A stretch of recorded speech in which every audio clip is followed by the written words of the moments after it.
好，各位同學朋友，嗱，我哋咧就係香港設施工程學院，咁我係 Doctor 關，係今日咧我哋講下呢個咧係停咗一段時間嚇，因為其他嘅問題、工作上嘅問題啦，比較繁忙啦。咁我哋今日講翻呢個咧係香港設施工程學院嘅註冊工程師或者特許工程師嘅考牌嘅一個訓練課程。咁我哋上次講過就話，我哋嘅課程唔淨止係可以幫助你考呢個咧係註冊工程師、特許工程師或者專業工程師嘅面試上，或者係喺嗰個程序上咧，亦都可以幫助到你咧。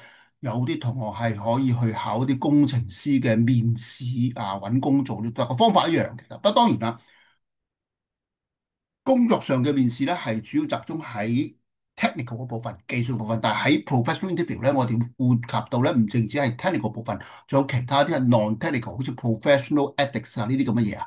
咁但係我哋個方法係一樣嘅啫。咁你揾我哋教你點樣考一個重要職位，關於工程我哋都可以幫到你。好，咁講翻今日講嘢先。嗱，咁我哋講到咧68課嚇，咁首先咧就好多謝咧呢個香港設施工程學院，同埋呢個咧係我哋嘅香港設施工程師學會嚇，同埋呢個咧香港數據中心工程師學會嘅贊助，我講呢個課程俾大家聽。我哋講到第四集㗎啦，嗱，睇翻呢個畫面放大少少嚇。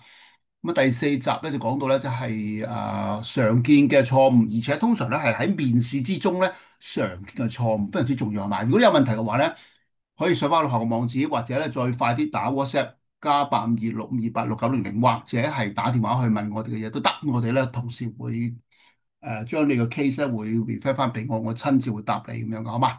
好，咁我今日講翻呢個最重要嘅部分先。嗱，咁今日我哋講咩咧？今日我哋想講咧就係呢個叫做第68課啊嘛。68課常見嘅面試第17。嗱，咁呢個最近我哋都有啲學生咧去考試啊，咁咧就咁學生有啲翻嚟咧就講，咦，阿 Sir 佢問嘅題目都好似同我哋準備嘅有少少唔同喎，係咪？嗱，咁首先咧第一件事咧要搞清楚啲問題。學生唔好以為我哋俾你嘅問題係100%中晒，唔可以嘅。我哋話俾你聽，中嘅機會就係你嘅範圍先。等於你考試有範圍啊嘛。如果考試範圍唔喺嗰度嘅話，咁就好多原因啦，係嘛？嗱，咁最近我有一個個案就咁樣咁，其實我都睇翻下咁啲學生佢講，咦，個阿 Sir 你講嘅題目都好似唔係好中喎，咁係嘛？咁我一望，咦，唔係喎，其實即係起碼有70%中啊。點解？因為佢講嘅範圍啊嘛，我哋 prepare 嘅係個範圍，唔係嗰個特別嘅題目。如果我貼到特別嘅題目，咁我發達啦，係咪？我可以預知係咪？唔可以嘅，實際上，但係我可能我貼到個範圍咧，好緊要啦。咁第一點啦，第二點喺呢個個案當中，或者喺某啲個案中當中咧，我做過咁多年 interview 都見到咧，就係個 interviewer 可能佢好緊張，或者佢係冇受過 training，或者佢唔喺你嗰個行業裏邊啦，所以佢問嘅嘢係完全離行離迾。但係好少機會個 interviewer 冇 train 過㗎，好少。但係當然有或者咧係經驗唔係咁好啦。佢問呢嘢完全同嗰個學會所要求嘅一啲我哋叫 core competence 係唔相關啦嚇，或者佢純粹好似我哋喺1988年我哋 interview 嘅時候，嗰個年代咧全部問 technical 嘢，就唔問你嗰啲所謂 core competence。但係而家時代唔同咗啊嘛，我哋唔淨止係要知道佢嘅 technical 部分，我哋知道啲佢 non-technical 好似啲 leadership 啊，呢個professional ethics 啊，code of conduct 呢啲咁嘅嘢嚇。咁咧第一點我想clarify 翻呢兩樣嘢嚇。好啦，咁但係如果我哋真正去到一個問題之中，佢又係問緊你一啲 technical 加上一啲 non-technical 嘢嘅時候，你都發覺佢問嘅嘢同我準備或者同你準備嘅嘢係唔同嘅話咧，咁我教你幾個辦法去解決呢種問題。咁好多時都會出現嘅問題，我都試過。我上次講過，我 interview 過千幾人啊，咁當然有啲係見工咧，有啲係呢個係考牌㗎啦，有啲係其他嘅原因啦，升級試有好多我都 interview 過好多嘅，有記錄嘅起碼有700幾個。700幾800個啊，睇落上冇記錄嗰啲我唔計啊，差唔多千幾人。anyway 好，咁可以講係一個工程方面嘅 interview 專家。我自己都試過遇到好多啲問題，我初初出嚟揾嘢做都揾唔到啊。咁後期咧我就猛咁鑽研點樣 interview。咁呢個從1988 84年開始至到而家咧，差唔多接近哇9404142440年啦，研究咗呢個 interview 嘅技巧，係嘛？咁所以你揾我包你唔錯，不論你係見工、升級試或者考專業考試。好，我講翻啲問題。咁最緊要嘅就係、如果佢問你嘅嘢唔喺你個範圍裏邊，其實第一件事，如果你答到嘅盡答，我哋成日都講呢個問題㗎啦。interviewer 有權問一啲嘢唔喺你個 report 裏邊，或者有陣時可能唔喺呢個範圍，因為佢想考下你究竟你知道有幾多。就算唔喺呢個 field 裏邊，你平時仲有啲咩嘅知識或者 CPD 或者其他嘅常識，即係你唔可能淨係話我淨係識工程，其他我乜都唔識啦。管理我唔識，呢個領導我唔識，財務管理又唔得，環保唔識，咁唔得係咪啊？好明顯，而家工程師我上次講嘅就話，我哋唔淨止識得我哋嗰個行業嘅工程。做消防識消防，做水喉做消防，識土木工程或就要識土木工程嘅嘢啊，或者水位又識水位，但係除此之外，你識得簡單嘅一啲領導嘅能力啊、財務管理啊、環保啊，或者啲咩風險啊嗰啲之類嘅嘢啊，risk assessment 或者係項目管理，以前好早問項目管理嘅問題，而家就好少問，得唔得？嗱，咁所以第一點咧，你喺你嘅工作生涯裏邊，當然要吸收多啲唔同嘅知識啦，係嘛？第一點啦，嗱，多啲睇我哋嘅課程啦，你睇我哋喺網上講咗68課啦。咁多啲收睇翻啦，咁仲有就係你頭先講咗啦，你識幾多答幾多。我哋以前有講過啲問題，如果你唔識答，成日話聽，哦，對唔住呢個問題咧，我唔係好熟啊，或者唔係好肯定。不過咧，我知道咧，大概咧係咁樣咁樣，或者咧我聽過見過，或者知道係咁樣嘅。嗱，我盡答俾你聽啦咁。係合理嘅，因為世界上冇一個人完全100分可以知道個題目嘅答案答得好。就算你問佢，佢都未必答到你嘅題目喎，係嘛？因為你有準備，佢冇準備，佢有準備，你冇準備嘛。咁所以咧，唔可能係完全100%可以答到佢要講嘅。你知幾多答幾多，講多啲你嘅經驗，講多啲你嘅意見。最重要嘅係一個工程師嚟講咧，係佢要思考合理、合邏輯、合常理，係嘛？呢個係第一點啊。第二點就係話，如果你發覺題目真係完全離行離迾嘅，咁當然好少咁嘅機會係嘛？最近呢個 case 都係咁樣啦。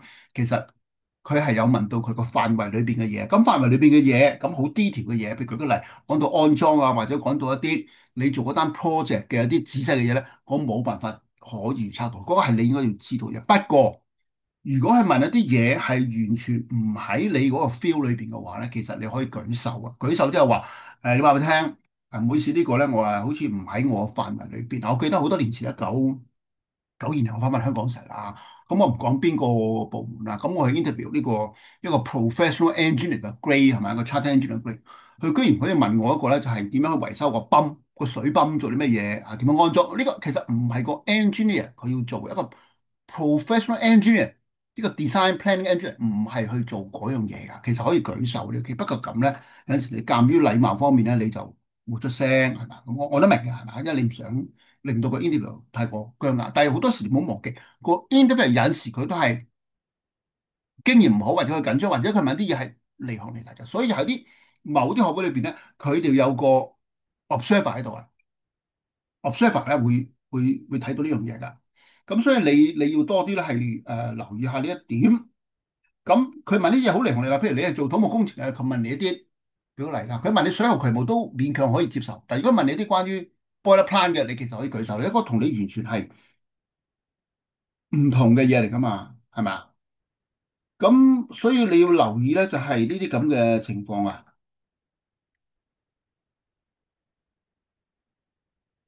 等我一陣啊，我寫多樣嘢先嚇。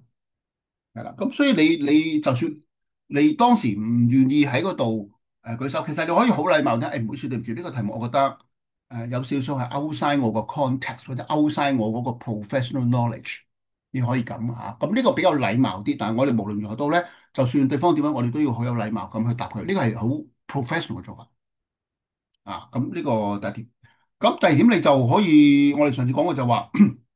你可以解釋俾佢聽，嗱、呢個咧，我唔係好肯定，或者我唔係好有資格去答呢個題目，不過我會回答俾你聽啦。咁呢個合理嘅，喺個 interview 嚟講，佢都會接受，係佢係唔好熟我個 feel 係嘛？譬如我專攻 energy 嘅，專攻 project management 嘅，專攻 data center，我問你嗰啲，你一定答唔到，或者你未必答到有我咁多嘅資料喺個部分係嘛？咁所以你盡答盡答。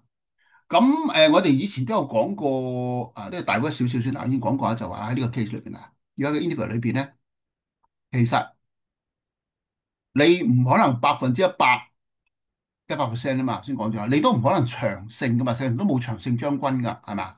咁所以喺你答題目嘅時候，你唔識答嘅時候嘅嘢，OK，盡量答得多，答多啲你嘅經驗，好啦，咁啊跌啦，係咪分數跌啊，或者跌波咧咁，唔好俾佢跌得太低，OK，咁好啦，咁到下一條題目，佢一上翻有啲你好熟嘅，並不能係答翻上面先，答好高好高好深嘅嘢俾佢。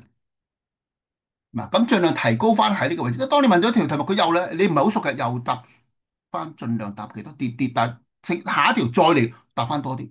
咁整體咧，你發覺喺整體嚟講，佢拉出嚟嘅時候，你仲喺上邊，你仲係 pass，你唔係喺下邊，明唔明啊？如果每條題目舉例，佢問你題目，你答得好差嘅，嘣嘣嘣跌下邊，咁你冇晒心機啦。跟住再問你嘅時候，啊，你又答得有一條好熟嘅，你都答得唔係咁高，跟住佢再問你題目，又好得，話跌咗落去，咁拉出嚟咪低咯。明唔明啊？你如果呢題 standard 嘅話，係咪啊？呢個你合格標準嘅話咧，咁你識答就答多啲，答翻詳細啲，係嘛？唔識答嘅盡答，答少啲，唔好講啲錯嘅嘢，明知錯嘅嘢唔好答。啊，你甚至 qualify 啲呢個我唔係好肯定，或者呢個咧我唔係好記得，或者呢個咧我唔係好多嘅工作經驗。但係你盡答人或者大部分嘅人嘅重要地方，或者你見到成功人士都係唔係佢俾人打中幾拳，而係佢俾人打中之後，佢又企翻起身繼續打落去。呢個係非常之重要一個技術，我哋叫做咧係反敗為勝，或者咧係堅持到底，好緊要啊！即係我都有陣時試過，就係話佢問呢個題目，我完全係唔識答，或者答到離行離迾嘅，好唔緊要。你將佢我哋叫 compartment 咗佢，好，嗰條題目就係咁，係嗰條佢問我嘅嘢，佢好熟，我唔熟，冇錯冇問題。但係到下一條我能夠答到，我幾大答深啲，答翻高過佢，答到佢都可能唔識嘅。哦，咁你追翻分啊嘛，明唔明啊？咁佢都知道，咦，原來佢呢個學生所知道嘅嘢，有啲嘢我都唔識嘅，個道理一樣啫嘛。佢所知道嘅嘢，佢專門嘅嘢，喺你嚟講，你未必專門，所以你未必答得啱佢，明唔明啊？所以我想同你講俾你聽就話，唔好因為一條、半條、兩條、三條、四條，你答得唔好，你就投降，係嘛？你投降啊？呢個真唔好意思啊，投降。唔係，所以人嘅重點啊，呢個可能動物未必有，就係我哋要知道點樣可以咧係盡人力盡力啊！好多時我哋有一啲其他學生教佢普通文憑啊、高級文憑啊、學士啊、碩士課程讀書嗰啲都係嘅。好多時學生好早放棄，太早放棄啊！其實個 interview 啊，我都見過有啲 interview 啊，考升級試又好咧，佢會特登去挫你嘅銳氣，或者特登俾到難嘅題目咧，睇你點答。佢目的就試下你能唔能夠做到喺惡劣嘅情況之下，因為工程師係咪仍然繼續可以做到佢專業嘅工作，解決問題，啱唔啱啊？嗱，咁好啦，我講到呢度先啦，講咗好耐嘛。咁嗱，如果有問題嘅，你揾翻我哋學校，你參加我個課程，我話聽我全香港或者甚至全世界係得我哋一間學校咧，係教咁多個學生，現在有126個學生合格，絕無花架。包括咗有土木工程師、機械工程師、電機工程師、電力工程師、surveyor 或者係 struct 呢個比較少啲啊，咁但係我都可以幫到你嘅啊。屋宇設備工程師，其他族流林種種嘅，冇呃你啊！學生全部喺西度，有名有姓。不過咧，我哋將佢引佢嘅名詞，因為點解咧？其實你去考試做一樣嘢都好，你考車牌都係咪？你有一個導師教你，唔係一個可恥嘅事情。我以前考試1988年去考嘅時候，我哋都公司都有個老師，有個高級工程師教我哋嘅，合理嘅，因為你有個導師啊嘛，係咪啊？呢個唔係一件恥辱嚟㗎。好多時我有啲嘢唔識，我都會打電話去消防局或者打去屋宇署問佢，誒，呢個應該點做法咧？我有冇意見咧？咁係嘛？佢哋冇嘢㗎，唔識就問都冇問題。呢個 case 冇人可以100%知道晒。好嗱，各位同學講到呢度，真係冇講咁多啦。有問題揾我，唔好講咁多嘢，你自己揾我。OK，我哋合格率80%。